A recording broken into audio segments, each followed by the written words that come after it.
अभी जो हम बात कर रहे हैं वो MPPSC prelims targeted test series के क्वेश्चंस लिए हैं मैंने। टेस्ट नंबर 55 और 56 सही है, लगभग 70 एफएलटी होनी है, जिसमें 58 तक हो चुके हैं, 12 एफएलटीज और डलनी है। बाकी फिर जो बचा हुआ है एमपी स्पेशल, यूनिट 9, यूनिट 10, इस तरह के जो सेगमेंट्स हैं, यूनिट 8 वगैरह को, वो भी हमें डालने हैं। तो आप लोग ध्यान दीजिएगा, तैयार रहना है खुद के लिए। पहला प्रश्न है, मध्य प्रदेश की अवध किशोर जड़िया को 26 जनवरी 2022 को पद्मश्री पुरस्कार दिए जाने की घोषणा की गई। ध्यान दीजिएगा, इसके बाद एक स्लाइड आने वाली है, वहाँ से एक प्रश्न आपको एमपीपीएससी प्री में मिलने वाला है करंट अफेयर्स का, ये बता देता हूँ मैं आपको। शिक्षा, साहित्य, विज्ञान, राजनीति, खेलकूद, आंसर आपको पता है कि ये साहित्यकार है हमारे प्रसिद्ध। प्रश्न क्या पूछा जा सकता है, ध्यान दीजिएगा। डॉक्टर अवध किशोर जड़िया मध्य प्रदेश के किस जिले से बिलोंग करते हैं? छतरपुर से। शिक्षा साहित्य जगत में काफ़ी बड़ा नाम है ये। अवध किशोर जड़िया को 26 जनवरी 2022 के लिए पद्मश्री पुरस्कार दिया गया है। ये काफ़ी महत्वपूर्ण बात है, क्योंकि एक लंबी लिस्ट में 3 या 4 नाम हर साल आते हैं जिन्हें हमें ध्यान रखना पड़ता है, और उन्हीं नामों पर आपको ध्यान रखना है। न्यूज़पेपर की कटिंग में आपको दिखा रहा हूँ, इसमें से 3-4 नाम आपको मैं बता देता हूँ। सबसे पहली बात तो 4 पद्म भूषण, विपिन कल्याण सिंह, राधेश्याम खेमका और प्रभा अत्रे, ये 4 नाम। इसके अलावा मध्य प्रदेश से संबंधित आपको 5 नाम ध्यान रखना है। भोपाल के डॉक्टर NP मिश्रा, मरणोपरांत पद्मश्री, ये मेडिकल साइंस से जुड़े हुए हैं, इन्हें मेडिकल साइंस का इंसाइक्लोपीडिया कहा जाता है। दूसरा नाम है सागर जिले के राम सहाय पांडे, इन्हें भी पद्मश्री मिला है कला के क्षेत्र में, और ये राई लोक नृत्य के लिए प्रसिद्ध हैं। दूसरा नाम ये है जिनके पूछे जाने की पूरी संभावना है। तीसरा नाम है डिंडोरी के अर्जुन सिंह ध्रुवे, किस जिले से हैं? और अर्जुन सिंह ध्रुवे ये काफ़ी महत्वपूर्ण है, बैगा जनजाति के परधोनी नृत्य से पूछे जाते हैं। परधोनी नृत्य किस जनजाति का है? ये प्रश्न इस बार आर्ट एंड कल्चर के लिए बहुत महत्वपूर्ण है। परधोनी नृत्य बैगा जनजाति का है, और बैगा जनजाति के परधोनी नृत्य के प्रसिद्ध कलाकार हैं डिंडोरी के अर्जुन सिंह ध्रुवे। इसके बाद में डिंडोरी के ही पाटनगढ़ की दुर्गाबाई, इन्हें भी पद्मश्री मिला है, और ये चित्रकला, विशेषकर गोंडी चित्रकला के लिए फेमस है। तो गोंडी चित्रकला के लिए जानी जाती है हमारी डिंडोरी के पाटनगढ़ की दुर्गाबाई। इसके बाद में छतरपुर के कवि अवध किशोर जड़िया, जिनके बारे में प्रश्न बना है। तो ध्यान दीजिएगा, 4 नाम ये आपके सामने और 5 नाम जो मध्य प्रदेश से हैं। इनमें से एक जो मुद्दा है वो ये है कि इस एक स्लाइड से एक प्रश्न आना है। मैं अभी से घोषणा कर रहा हूँ, करंट अफेयर्स में अगर प्रश्न आना है तो काम हो जाएगा। चलिए, जनवरी 2022 में वर्ष 2021 के लिए अंतर्राष्ट्रीय क्रिकेट परिषद द्वारा पुरस्कारों की घोषणा की गई। इन पुरस्कारों में किस पुरुष खिलाड़ी को ICC emerging men's cricketer of the year का पुरस्कार दिया गया है? ठीक है, आंसर मिलेगा जनमन मालन। ठीक है, इस पुरस्कारों में ये जो लिस्ट है आपके सामने, फिर से एक प्रश्न पूछा और पूरी की पूरी लिस्ट दी है, ICC पुरस्कारों की सूची। ये जो पुरस्कार सूची है इसको आप याद रख लीजिएगा, है ना। आपके मेगा टेस्ट सीरीज़ में ये सारा इसी तरह से मैटर दे रखा है। यहाँ पर अगर आप ये देखेंगे, जैसे ICC महिला क्रिकेटर ऑफ द ईयर के लिए रॉचल हेलो फ्लिंट ट्रॉफी किसको मिली है? स्मृति मंधाना को, जो कि भारत की है। ये प्रश्न पूछा जा सकता है। ICC men's cricketer of the year के लिए सर गॉरफेल्ड सोबर्स ट्रॉफी किसको दी गई है? शाहीन अफरीदी। शाहीन अफरीदी क्या है? फास्ट बॉलर है, ध्यान दीजिए आप। ICC umpire of the year का पुरस्कार मराइस इरास्मस, ये पूछी जाने की संभावना नहीं है। ICC men's T20I cricketer of the year है मोहम्मद रिजवान, पाकिस्तान का। इसके बाद में इसी संदर्भ में महिला है टेमी ब्यूमॉन्ट, इंग्लैंड की। पूछा जा सकता है कि टेमी ब्यूमॉन्ट किस देश की खिलाड़ी है? आंसर करना है इंग्लैंड की। इसके बाद में ICC emerging men's cricketer of the year जनमन मालन, दक्षिण अफ्रीका। ये प्रश्न आने वाला है, ध्यान दीजिएगा। जनमन मालन किस देश के खिलाड़ी हैं? किस खेल विधा से संबंधित है? आंसर है क्रिकेटर हैं और दक्षिण अफ्रीका के हैं। ठीक है, आगे बढ़ते हैं। ICC emerging women's cricketer of the year Fatima Sana, Pakistan की। ये प्रश्न पूछा जा सकता है। ICC मेंस, बस इतना ध्यान रखिए। तो एक एक नाम बता देता हूँ। स्मृति मंदाना, शाहीन अफरीदी, मोहम्मद रिजवान, टेमी ब्यूमॉन्ट, जनमन मालन, फातिमा सना। बाकी लिस्ट भी आपको याद रखनी है। ध्यान दीजिएगा कि यह लिस्ट आपके लिए काफ़ी महत्वपूर्ण है। जब मैं अभी जनवरी में करंट अफेयर्स आपको पढ़ाने वाला हूँ तो ये सारी चीज़ें भी वहाँ से आने हैं, वहीं से ये मैंने मैटर पिक किया है। ये सब कुछ लाइव में पढ़ना है और ये आपको हार्ड कॉपी में भी मिलेगा। 1 मार्च और 20 मार्च को 2 कोरियर डिस्पैच होंगे आपके घर के लिए, उसमें ये चीज़ें शामिल होंगी।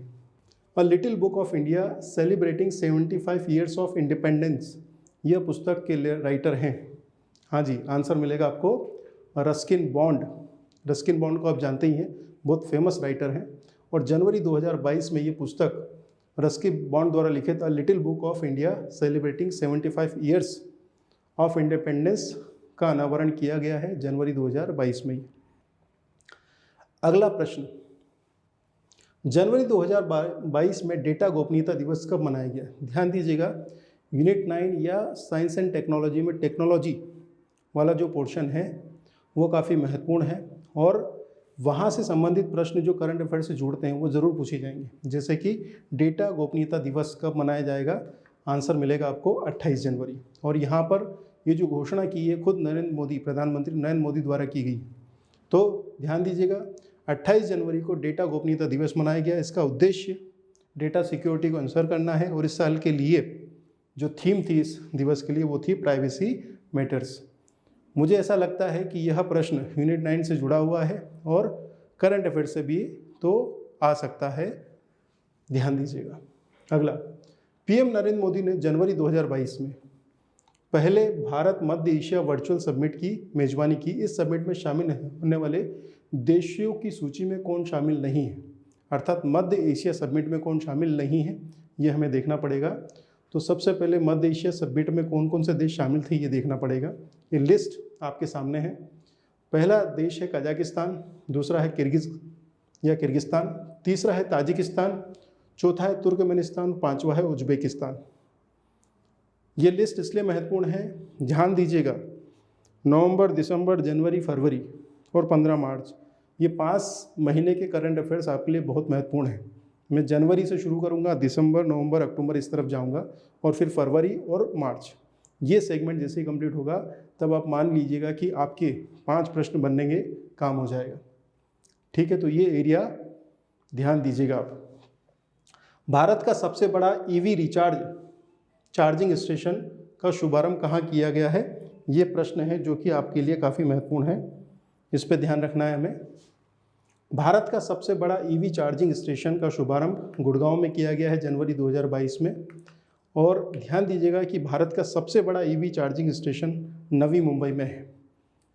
होता क्या है कि प्रश्न घटना ये है तो हमें ध्यान क्या है, ईवी चार्जिंग स्टेशन गुड़गांव, परंतु प्रश्न अगर ये बना कि भारत का सबसे बड़ा ईवी चार्जिंग स्टेशन कौन सा है तो वो है मुंबई। यहाँ पर एक ट्रिकी क्वेश्चन बन सकता है, इस पर नज़र गड़ाइएगा, काम हो जाएगा। ये जो ईवी चार्जिंग स्टेशन है वो ये tech piloting company electrifying private limited द्वारा विकसित किया गया है, ये भी हो जाएगा। ठीक है, आगे बढ़ते हैं। दुनिया के सबसे बड़े केनाल लॉक का उद्घाटन जनवरी 2022 में कहाँ किया गया? अभी आप देखेंगे पिछले 1 महीने से अमेरिका तथा रूस के मध्य काफ़ी ज़्यादा समस्याएं उत्पन्न हो रही हैं और इसी संदर्भ में केनाल लॉक, ये जो केनाल है ये काफ़ी महत्वपूर्ण हो गई है। ये इसका जो उद्घाटन है वो नीदरलैंड में है। एक्चुअली इसको घटना को उस तरह समझ लीजिए कि अमेरिका और रूस में यूक्रेन को लेकर जो समस्या हो रही है वहाँ पर इसका नाम आया है। दुनिया के सबसे बड़े केनाल लॉक का उद्घाटन नीदरलैंड के एम्स्टर्डम बंदरगाह के एक छोटे से बंदरगाह शहर इज़मुइडेन में किया गया है। ये नाम आप ध्यान रखिएगा, इज़मुइडेन। ये पूछा जा सकता है क्योंकि अभी अमेरिका और रूस में यूक्रेन को लेकर टेंशन हो रही है, वह यहाँ पर भी ध्यान दीजिएगा।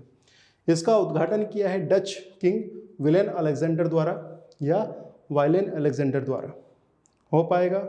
नीदरलैंड की राजधानी एम्स्टर्डम है, नीदरलैंड की मुद्रा यूरो है जो कि पूरे यूरोपीय संघ के लिए है, नीदरलैंड के प्रधानमंत्री मार्क रूटे। ये पूछा जा सकता है। चलिए, अनंत नागेश्वरन जनवरी 2022 में चर्चा में रहे। अनंत नागेश्वरन का जो कार्य क्षेत्र है वो क्या है? अनंत नागेश्वरन के बारे में जब हम बात करेंगे तो देखेंगे कि ये एडमिनिस्ट्रेटिव सर्विसेज से जुड़े हुए हैं। भारत सरकार ने डॉक्टर वी अनंत नागेश्वरम को नया मुख्य आर्थिक सलाहकार जनवरी 2022 में नियुक्त किया है। तो आपसे ये प्रश्न पूछा जा सकता है कि अनंत नागेश्वरम किस पद पर हैं? तो आंसर है ये भारत सरकार के मुख्य आर्थिक सलाहकार नियुक्त हुए हैं। ये प्रश्न काफ़ी महत्वपूर्ण है, ध्यान दीजिएगा, आने की पूरी संभावना है। इसी तरह से एक नाम है अनिल अवचट। अनिल अवचट का निधन जनवरी 2022 में हो गया। ये किस क्षेत्र से बिलोंग करते हैं?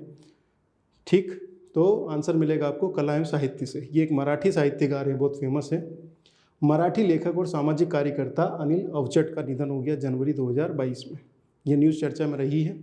और इसके बाद में आप देखेंगे कि इन्होंने पुणे में मुक्तांगन पुनर्वास केंद्र नामक एक नशा मुक्ति केंद्र की स्थापना की थी।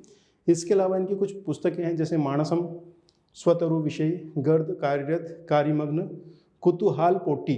ये इनकी कुछ रचनाएं हैं जिनको आप एक दो बार पढ़ लीजिएगा।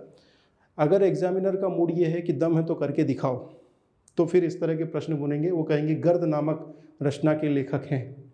10 में से 8 लोग गलत करेंगे, आप अगर पढ़ पाएंगे तो सही करेंगे। तो पूछा जा सकता है इनकी रचनाएं। ये भी पूछा जा सकता है कि अनिल अवचट जो है वो किस भाषा के साहित्यकार हैं, तो आंसर देना है मराठी भाषा के साहित्यकार हैं अनिल अवचट। निम्नलिखित में से किस आयोग के प्रथम अध्यक्ष शांता सिन्हा रही? मैं कोशिश करूंगा ऐसे प्रश्न लूं रोजाना आके। ये सब एफएलटी के ही क्वेश्चन हैं, ध्यान दीजिएगा। एक क्वेश्चन के साथ मैं पूरे 10 से 15 क्वेश्चन का या 5 क्वेश्चन का मैटर देता हूँ कई बार। तो 100 प्रश्न में लगभग 400-300 क्वेश्चन कवर करने की कोशिश करता हूँ मैं। तो सोचिए अगर मैं अगर इस तरह से काम कर रहा हूँ तो फिर क्या बचेगा। हाँ जी, शांता सिन्हा राष्ट्रीय बाल अधिकार संरक्षण आयोग की प्रथम अध्यक्ष रही है। राष्ट्रीय बाल अधिकार संरक्षण आयोग की प्रथम अध्यक्ष शांता सिन्हा रही है ना। 2 कार्य अवधि के लिए हैं, इनका चेहरा ध्यान दीजिएगा, ठीक है।